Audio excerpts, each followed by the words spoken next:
Welcome to My Two Cents with Keith Beggs from Steadfast Wealth Strategies.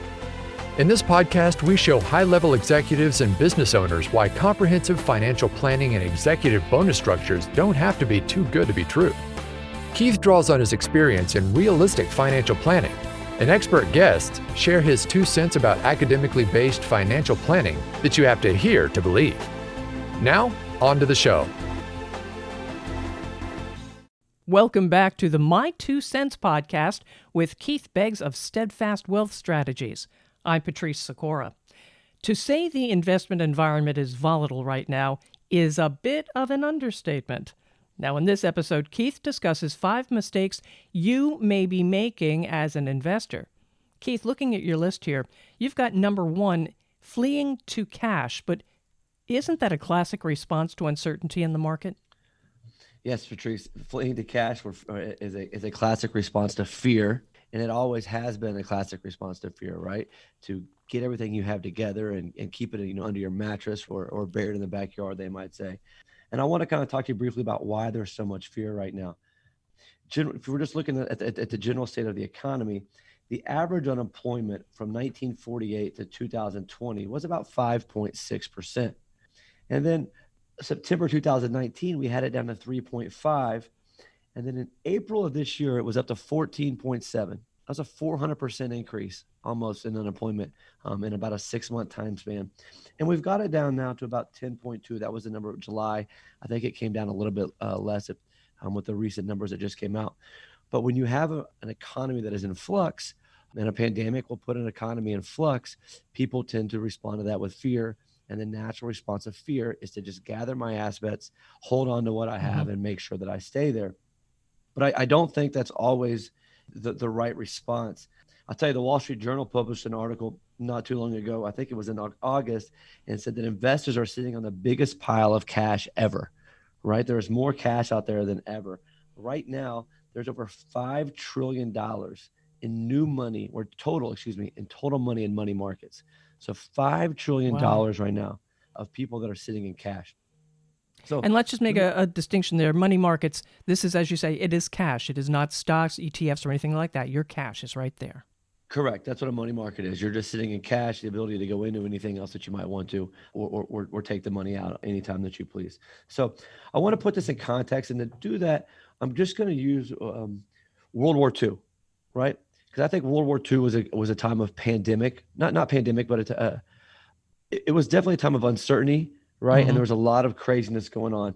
And I think one of the concerns with this pandemic was the number of people that could possibly die and how that would affect us. And if we go back and we look at World War II, and we look from 1939 to 1945, over 75 million people died during that time period. Now, I want to ask you, Patrice, how do you think the market or the S&P did during that time period? What would just be your natural inclination? We're in the middle of a world war, right? What do you think the natural inclination, what do you think the market was like during that time period? Oh, I would say it probably didn't do much of anything. Right. That's obviously what everyone probably thinks. In actuality, the market went up over 106% during those 6 years. Mm-hmm. So it went up over an average of 12.7% a year. But powered by what? That's a great question. Trying to predict short-term market movements is an unexact science, right? Short-term market movements are random and unpredictable. You can't predict what the market's going to do in the short term, and trying to do so will get you in trouble, and a lot of times will cause you to miss large market jumps. So if you look back at different markets' response to crisis, and we just kind of put this into context, and let's just say that we had a very balanced portfolio. We had 60% stocks and 40% bonds. That's a very balanced portfolio. A lot of people have something very similar to that. And you look at the October crash of 87. Over the next 5 years, the market was up where your balance would have been up 76%. Let's jump forward to September 21, the terrorist attacks. Over the next 5 years, your portfolio would have been up 81%. Let's go to September 2008, the bankruptcy of Lehman Brothers. Over the next 5 years, your account would have been up over 47%. So the market responds well to crisis. And there's a huge, huge wealth transfer during these time periods from the people that have built the portfolio that can withstand the pandemic or the crisis and from the people that don't know what their portfolio is built to do and automatically run the cash out of fear. And then when they do that and the market jumps up, there's a huge, huge wealth transfer. So you've got to have a portfolio that's built to withstand pandemics or crisis or whatever you may want to call it. And you got to know what your bottom is, right? What your worst case scenarios are, so that you don't have to panic in these time periods. And when these wealth transfers happens, we're not sitting on the sideline in cash. We're involved in the market, and we're the ones that their wealth is being transferred to. So you've got to have a balanced portfolio, and you've got to rebalance during a pandemic and be ready for the bounce backs, because the market has shown, going all the way back to World War II, that it always responds well, coming out of crisis. So now you've got your cash. Is it too late to respond yourself, or should you wait? It's never too late to respond. The best time to be in the market is always right now.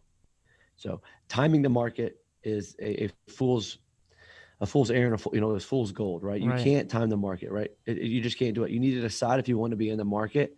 And once you decide that you want to be in the market, you need to build the right balance of portfolio, whether that's stocks, bonds, annuities, whatever that is.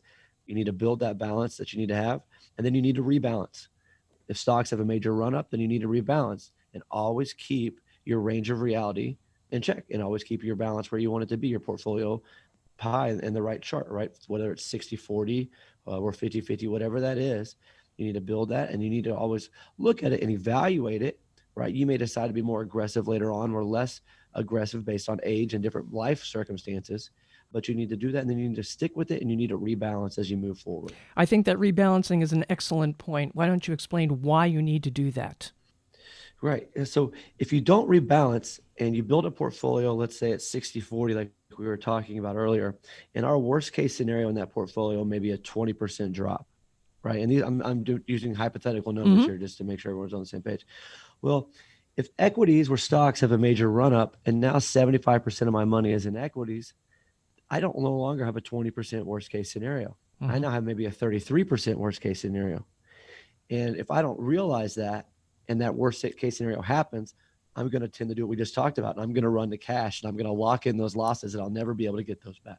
So to keep your range of reality or your portfolio where you want it to be, you need to rebalance. That's also the only way you lock in your earnings. You have paper gains and paper losses in the market unless you buy or sell. And the only way to lock in those earnings is when the market moves up, is to sell off some of what's good and buy what's underperforming, right? That's the whole sell high, buy low strategy. All right.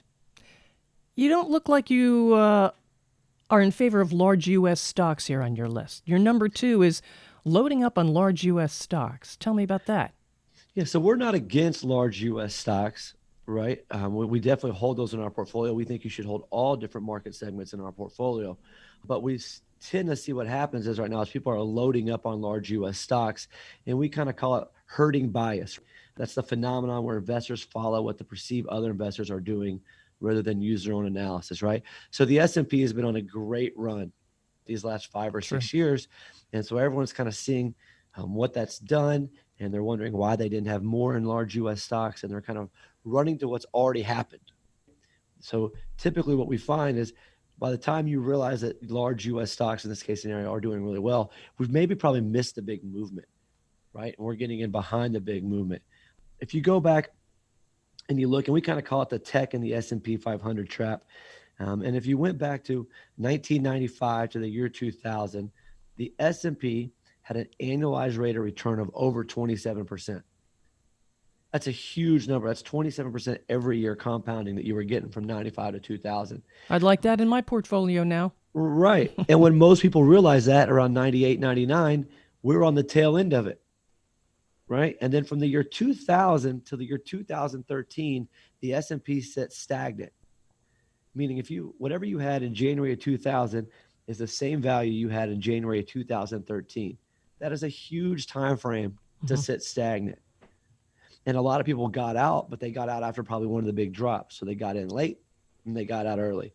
And we're kind of seeing a repeat of that here. If you look back to around 2014, 15 to where we are now, the S&P has just been on a moonshot. I mean, the graph, if you look at the graph line, it's going straight up. And we tend to see history repeating itself with these things, right?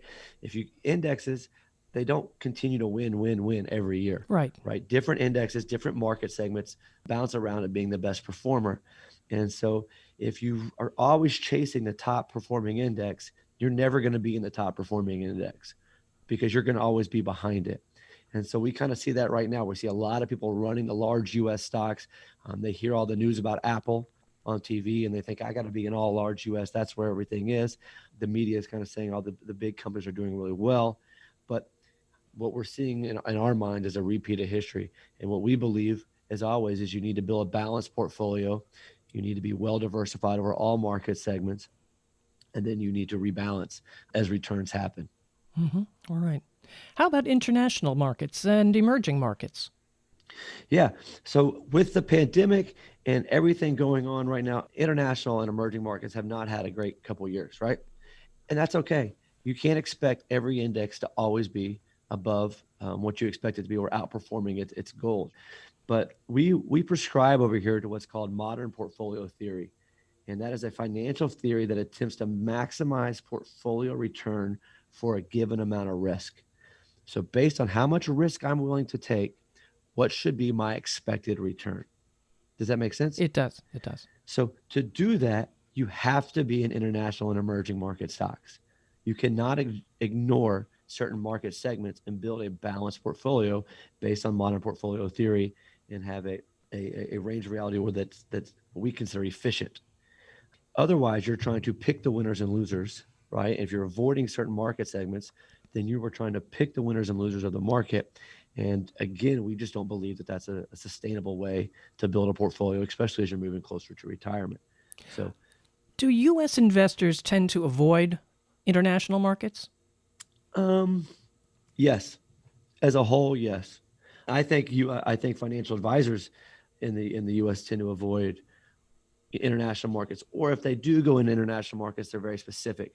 They might choose a little bit of Europe and maybe China, but they really never get into the emerging markets and different companies are out there.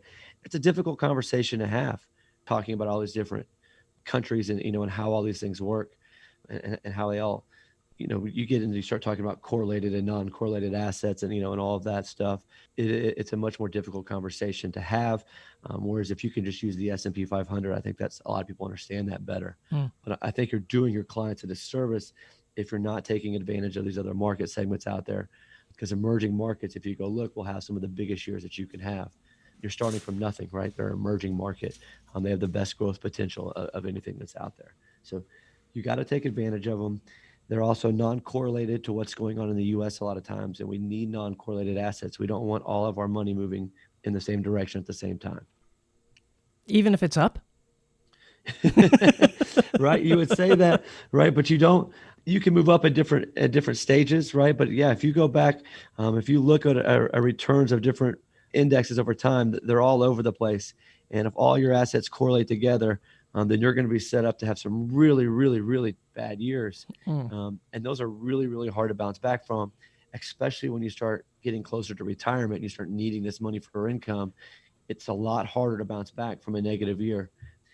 If you lose 20% in the market, you got to make 25% to get back to even. So it's the opposite of compounded, the advantages of compounded returning, right? It's kind of the black eye of that. If you lose 20, you got to make 25. If you lose 50, you got to make 100. And if you start taking withdrawals out of that, it becomes very difficult to do. So we don't want all our assets correlated together. We definitely need to be using all countries that are out there. Just to give you an example, our investors are in 85 different countries. So the companies we own are in 85 different countries. We own over 26,000 companies worldwide. So we truly believe in that theory and true diversity for our clients. Now, you've been talking mostly about stocks right now and diversity with stocks. What about, especially as you get closer to retirement, diversity in your portfolio and bonds? Yeah. So bonds are typically used to lower the amount of risk or volatility in your portfolio, right? And to give you an opportunity to have some place to get cash out of if the market's negative. And then again, just to lower the overall volatility or risk that you have in your portfolio. What we tend to see in times like this is people running to more long-term bonds. So they start buying 5, 10, 20-year bonds. because they're expecting a higher rate of Hmm. return in that number. And if you go back and you look, and again, we go back and look at data historically. If you go back to 1964 to 2019, when you're looking at bonds and you're looking at the yield curve, the expected risk for the amount of return you're getting in the bond market on anything after 5 years is really negative. So you're taking much more risk when you get over the 5 year term limit in a bond, and you're not getting rewarded for that in terms of returns, right? So again, we go back to that market theory. I want to be rewarded for the risk that I'm taking. I want to make sure that I'm getting a substantial amount of return for the risk that I'm taking. And once we get out past 5 years, we don't see that correlation. We see a negative correlation between risk and return. I'm taking on way more risk for the amount of return that I'm getting. In all actuality, I'd be better just off in stocks than I would be in long-term bonds. But then you don't have the balance that you were just talking about. Well, I don't think long-term bonds give you that balance.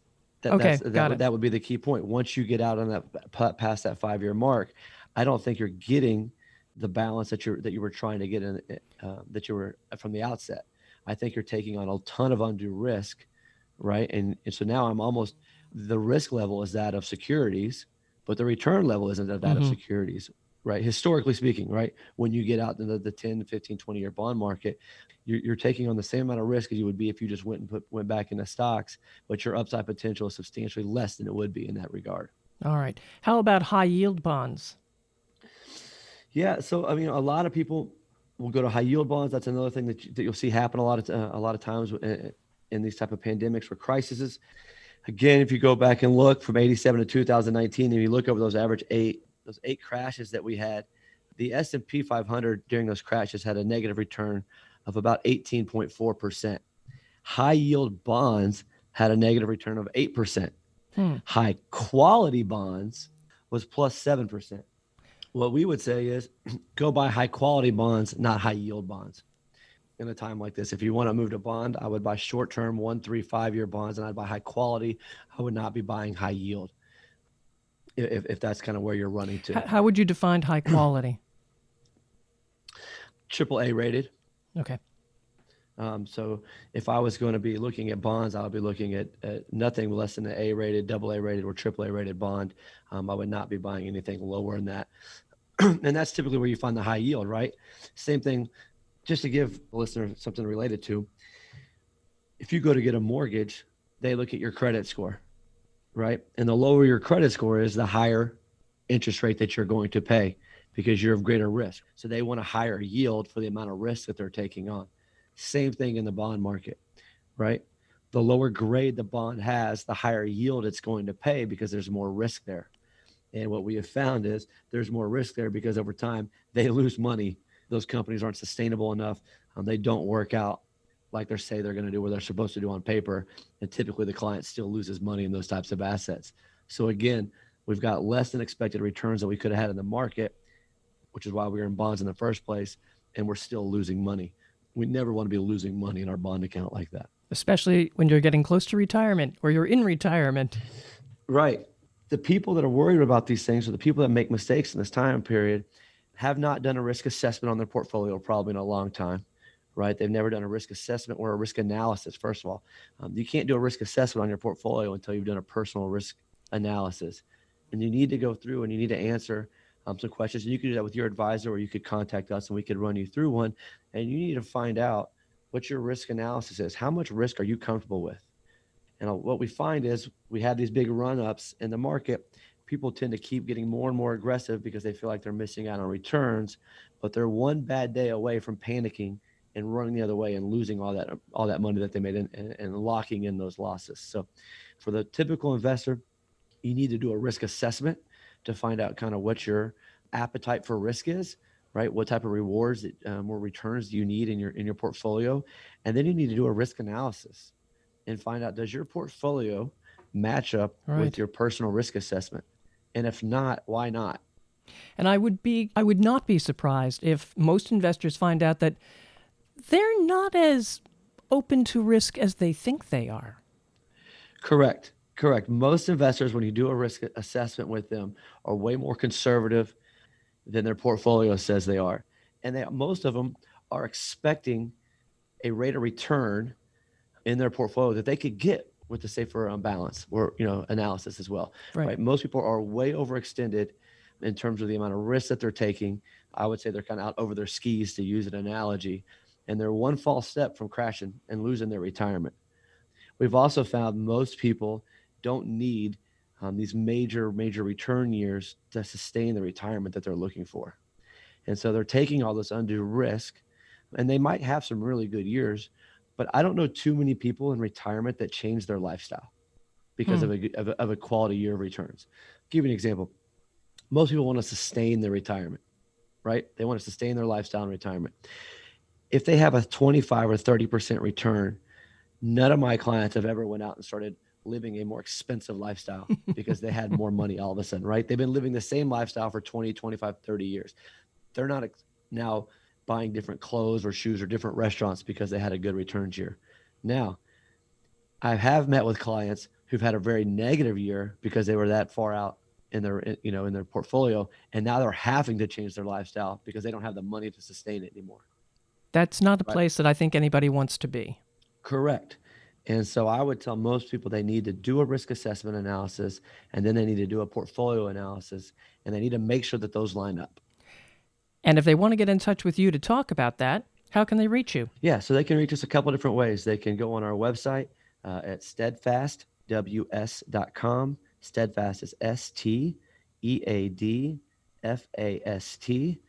They can call us at 832-506-9034, or they can email me directly, Keith@steadfastws.com. And that is Keith Beggs of Steadfast Wealth Strategies. To subscribe to all upcoming episodes of Keith's podcast, My 2 Cents, use the subscribe button on this page, and you can also share with the share button. I'm Patrice Sikora, and let's talk again later. Thank you for listening to My 2 Cents with Keith Beggs.